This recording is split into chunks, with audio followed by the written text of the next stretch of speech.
Assalamualaikum warahmatullahi wabarakatuh. Yang saya hormati Bapak Mudaim selaku dosen pengampu mata kuliah studi kasus, serta teman-teman yang saya banggakan. Izin memperkenalkan diri, nama Dia Pangestuti NPM 17130050. Saya akan mempresentasikan hasil laporan individu studi kasus tentang hubungan pribadi dan penanganannya di SMP Negeri 10 Metro. Studi kasus adalah suatu cara memperoleh data selengkap-lengkapnya tentang individu.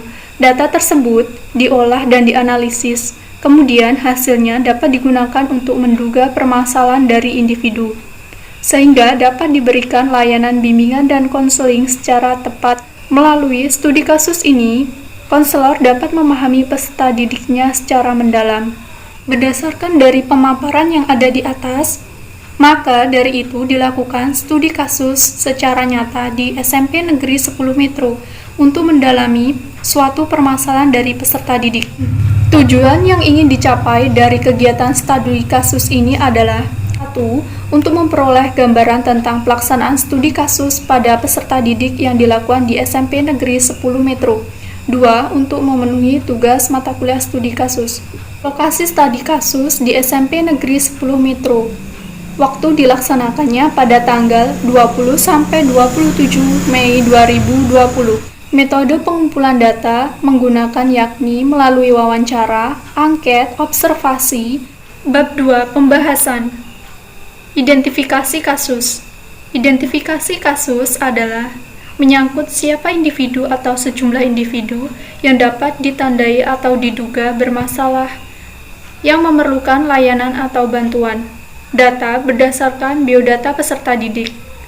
Keterangan pribadi nama lengkap, Desti Dwina Anjani, kelas 8, sekolah SMP Negeri 10 Metro.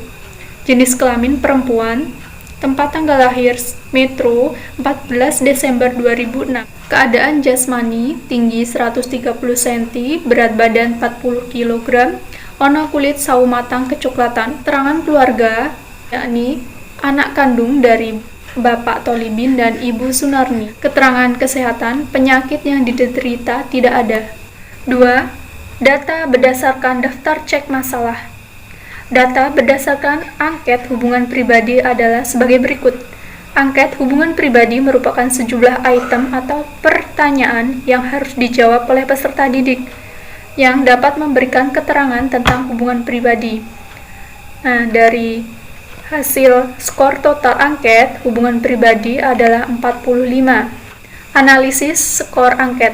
Setiap responden memiliki skor total yang diperoleh dengan menjumlahkan skor setiap item soal.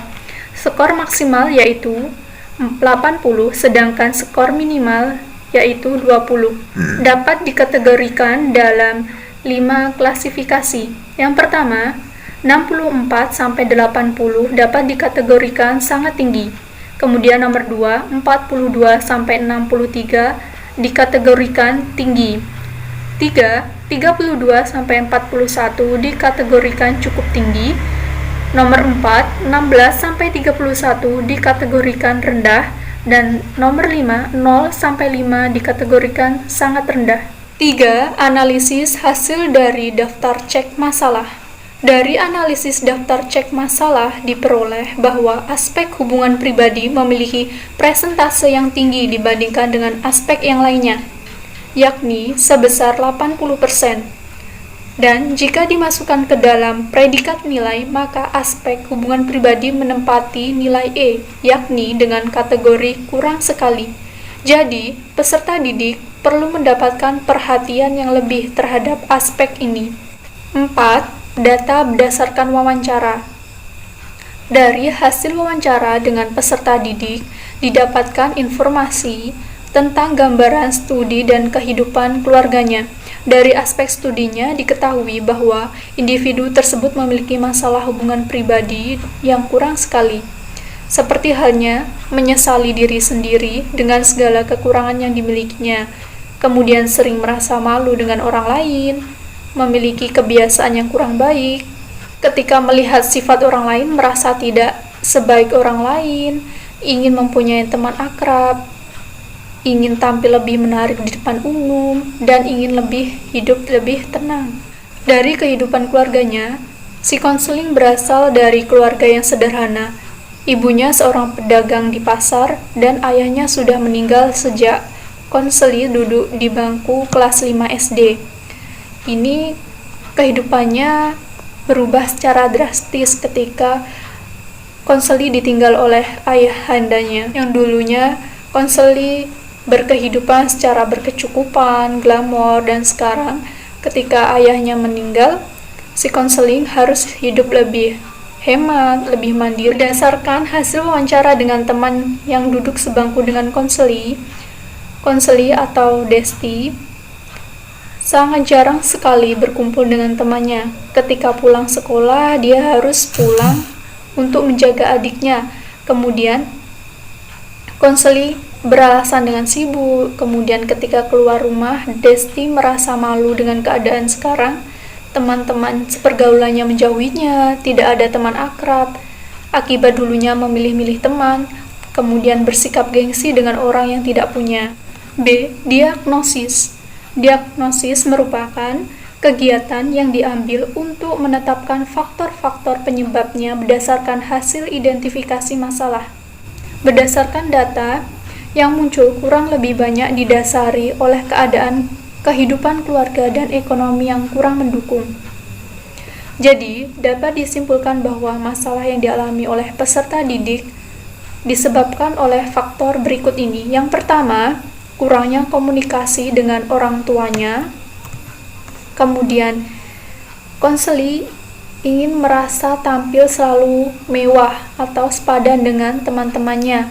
Kemudian, keadaan ekonomi keluarga kurang mendukung. Kemudian, kesulitan menemukan teman akrab dan merasa malu dengan orang lain. C. Prognosis. Prognosis merupakan estimasi alternatif pemecahan masalah yang mungkin dilakukan berdasarkan hasil diagnosis. Dari hasil diagnosis di atas, maka rencana atau bantuan ataupun treatment yang dapat diberikan kepada peserta didik yakni sebagai berikut. Yang pertama, pemberian bantuan konseling behavioral, teknik pengkondisian aversi. Kemudian yang kedua, bimbingan pribadi sosial. D. Treatment. Treatment atau bisa disebut perlakuan atau tindakan untuk menetapkan dan melakukan cara yang tepat dalam mengatasi masalah dengan program yang sistematis dan teratur. Nah, adapun treatment yang digunakan yang pertama, pemberian bantuan konseling behavioral. Nah, seperti tahap-tahap konseling behavioral seperti berikut ini. Assessment, kemudian langkah selanjutnya goal setting, kemudian langkah selanjutnya menentukan dan melaksanakan strategi menjalin hubungan pribadi atau teknik implementation. Yang kemudian evaluasi termination, melakukan kegiatan penilaian. Kemudian feedback, yaitu memberikan dan menganalisis umpan balik untuk memperbaiki dan meningkatkan proses konseling. E. Evaluasi. Evaluasi merupakan suatu cara yang ditempuh untuk melihat seberapa jauh efek atau pengaruh yang diberikan dari pemecahan masalah yang ada.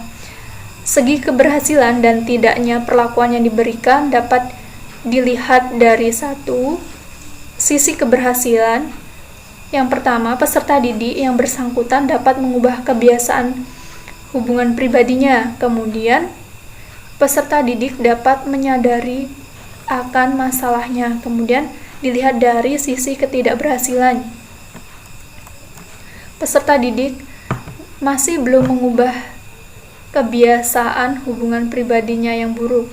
Kemudian, yang B, peserta didik masih bingung menentukan bagaimana cara menjalin hubungan pribadi dengan orang lain. F. Tindak lanjut. Tindak lanjut atau follow up merupakan upaya yang dilakukan konselor untuk mengikuti perkembangan klien selanjutnya.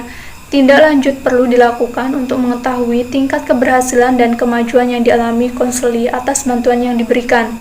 Adapun tindak lanjut yang dilakukan dengan memberikan motivasi kepada peserta didik untuk dapat menjalin hubungan yang lebih baik dengan orang lain, kemudian saling menghargai, kemudian mempunyai teman akrab.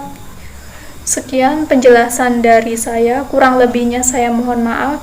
Saya akhiri, wassalamualaikum warahmatullahi wabarakatuh. Terima kasih.